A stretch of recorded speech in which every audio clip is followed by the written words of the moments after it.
Hey, what's up? It's Frank here. Here on the morning of September 11th, 2017, and 16 years ago, almost to the minute, I was actually running for my life as the South Tower collapsed about a block and a half from me. Would have been closer had I been on time that day. Would have been closer had not the NYPD had a barricade in place. But when a 110-story skyscraper falls, it's really hard to get to a safe place. Now, I've written about this and I blogged about this extensively. franksworld.com/WTC is where I took pictures. I actually happened to have my camera with me that day. My thoughts go out to not just the victims and the victims' families, but also other fellow survivors.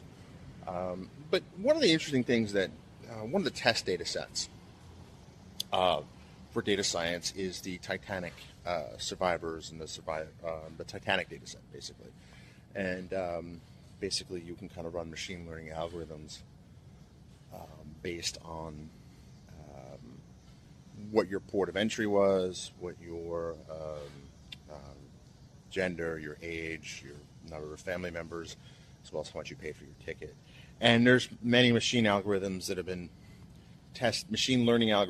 tested to figure out what your odds would be of surviving that. And I wonder, if at some point in the future when the wounds are not quite so raw, will there be a World Trade Center data set?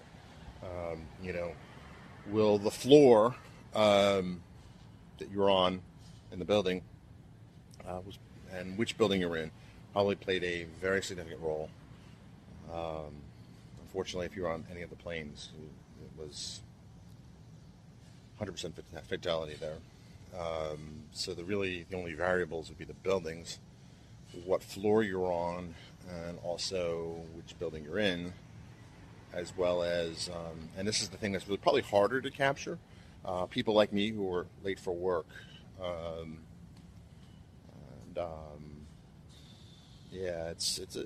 I suspect that we're probably not going to see any kind of test data set on that for a while, just because, 16 years on and the wounds are still pretty raw. But that's not just the only type of disaster that we collect data on. With the number of hurricanes we've had hitting the United States and the Caribbean, certainly a lot of data has been collected on that, weather data, that sort of thing. And you're seeing kind of competition between the European weather models and the American weather models. And very interesting kind of to see that from a data point of view. Again, my thoughts and prayers go out to everyone affected by Hurricane Irma and Hurricane Harvey, although the news media seems to have forgotten Houston pretty rapidly. But that's just my thought, is that we now live in a world filled with data. And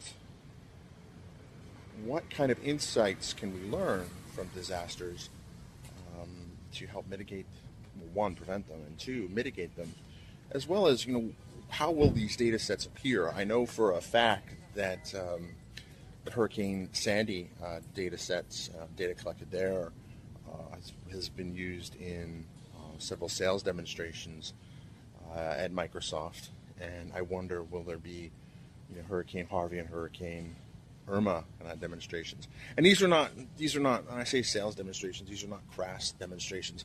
I've given this demo myself. I didn't create it, but I've given it, where we know roughly where the hurricane's going to strike. We know where there's vulnerable populations. And in this example was the elderly. And it's really not so much to sell something, because a lot of these organizations, government organizations, they already have these tools. But it's telling them they can use data to inform a sensible evacuation plan or a sensible disaster preparedness plan.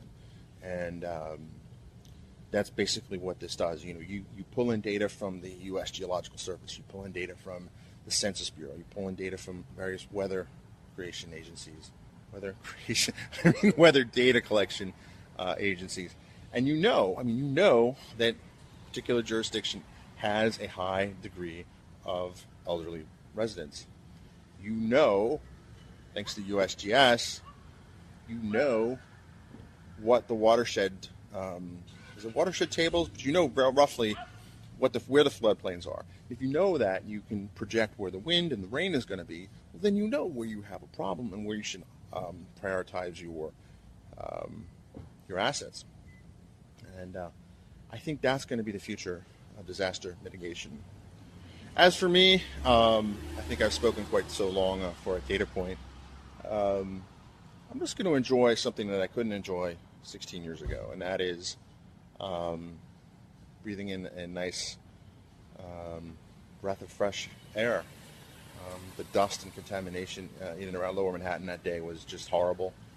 I myself couldn't breathe until I was pulled in by a Good Samaritan into a shoe store of all things. And cherish every day, but next time you're thinking it's something is boring or not exciting, sometimes boring is a gift. And I'll leave you with that data point.